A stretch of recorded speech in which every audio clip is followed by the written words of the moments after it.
Make sure you're comfy because this is going to be a long one. The girls are fighting and we're going to be talking corporate hypocrisy, copyright infringement, slave labour and more. And that's just Shein. If you've been here before, then welcome back. And if you're new here, hi, my name's Katie. I talk about sustainable fashion. So if you want to learn more or you just want to hear someone get progressively more aggressive towards fast fashion brands, then stick around and don't forget to subscribe. This is going to be a fairly comprehensive overview of all the sort of lawsuits and scandals happening in the fashion industry right now. So if you want to see something specific, then feel free to skip ahead with the chapters. Okay, so if you follow me on TikTok, you've probably seen these quick overview videos I've done on the recent scandals with Shein and Temu. But to honestly understand the issue, I think we need to go into a bit of a deeper dive. So let's do some background real quick. One of the major questions I get asked is, what is the difference between Shein and Temu? Are they the same company? Are they just different branches of the same company? So let me quickly explain. You're probably more aware of Shein thanks to this BOF graph that came out in the last couple of years, explaining how ultra fast fashion is so much worse than just regular fashion, and Shein was the main culprit to blame here. In fact, a lot of people have named Shein as one of the main reasons why overconsumption in the fashion industry is so bad. We see like TikToks like this of Shein hauls all the time, people just blindly consuming without a thought because the clothes are so cheap that why wouldn't they if they can afford it? Even though Shein has just kind of become a household name now, Temu is really quickly catching up. It's even had more unique visits to its website in the US than Shein after just 4 months of launching there. The parent company of Temu has said it's happy to make a loss with this brand just to get the brand awareness out there, kind of what they did with Amazon. And I've seen so many links on Twitter with £100 store credit off, or, use this link for a free Nintendo or whatever. And it's just crazy to think that these deals are out there for anyone to use. In fact, Temu is trying to become more of a marketplace like Amazon rather than just a fast fashion retailer like Shein. But we'll get into that more maybe in another video. Actually, let me know in the comments if you do want to see a video like that. I have a lot of thoughts about Temu and all the scandals they've created, and I would be happy to make something if you guys want.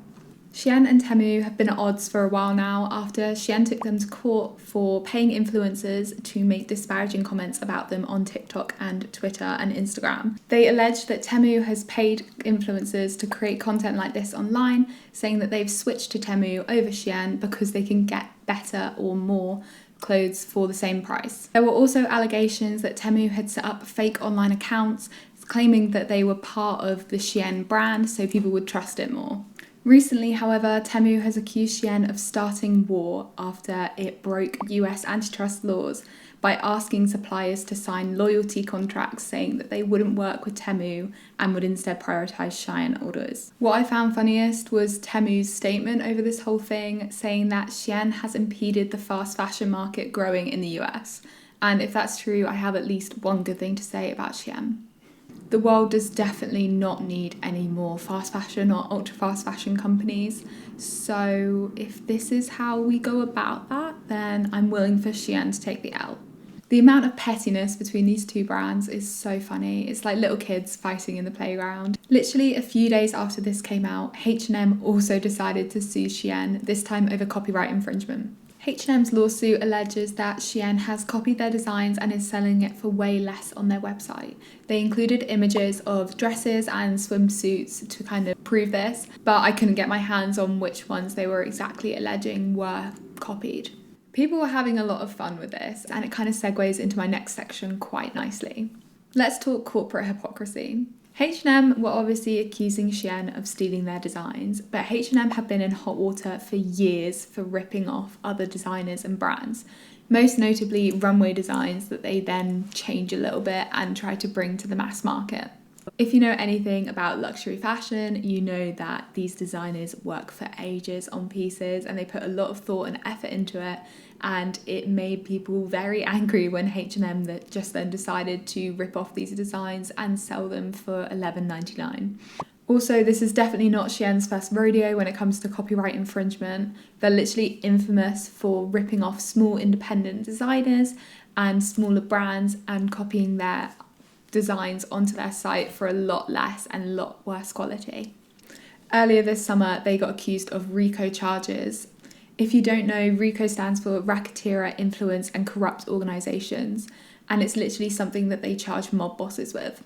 These RICO charges were really interesting. It basically, one of the designers had their graphics stolen by Shein and put onto their website as like selling a print. And when she contacted Shein to say, "You're stealing my design, please take it down," they offered her $500. They are worth, I don't even know how much, hundreds of millions of pounds. And they offered her £500 for this obvious copyright infringement. The problem is that Shein has been sued time and time again for copywriting, and they just end up paying off the independent designers in little settlements so the lawsuit doesn't go forward. But I wonder if it is going to be different now that a big brand like H&M is suing them instead.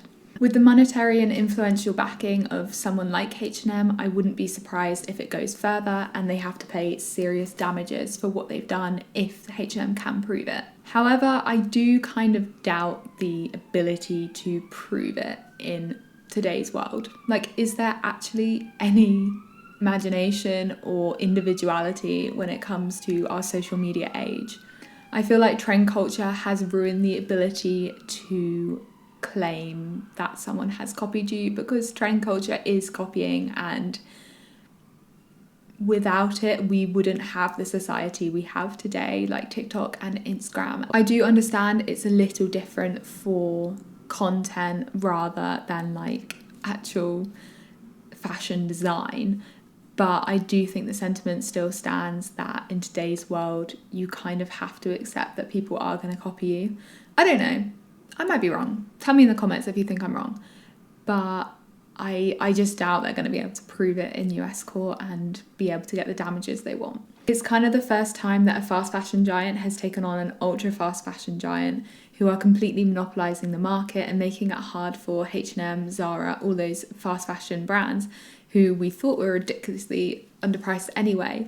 They're struggling to do business because Shein and Temu are just undercutting with ease. They're happy to make a loss if it means they take the market value. So moving away from just Shein now, there has been something that's been plaguing pretty much the whole fashion industry, which is really important and we need to talk about. Pretty much every brand you can think of has been investigated or is internally investigating their connection to a forced labour camp in a certain region of China. That's because up till recently, China was one of the world's biggest exporters of cotton, which is, as you probably know, one of fashion's biggest materials. I'm not an expert on the situation here, but as I understand it, there are about 12 million Uyghurs who are of Turkish descent living in the Xinjiang region of China, and they are being forced into slave labour camps and forced to work on things like fashion brands and cotton production instead of being paid for their work. This has been a massive thing, particularly in the US, which has tried to stop the import of items from this region coming in by checking things at the border. A lot of this stuff has been retail and apparel. Shein and Temu are among the brands being called out for their use of items from this region, and they're both being investigated.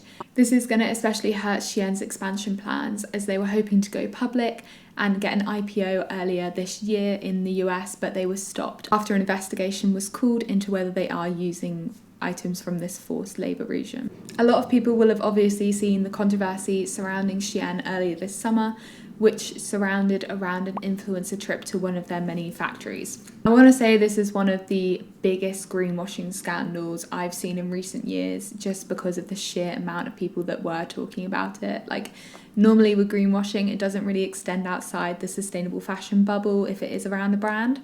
But I think this definitely left the bubble, and a lot of the general public were talking about it too. If you didn't see it, which I find highly unlikely, they basically took influencers for a PG-13 trip of one of their factories, which literally looked fresh out the box. There was no dust in there, no real evidence that they'd ever made clothes in that factory.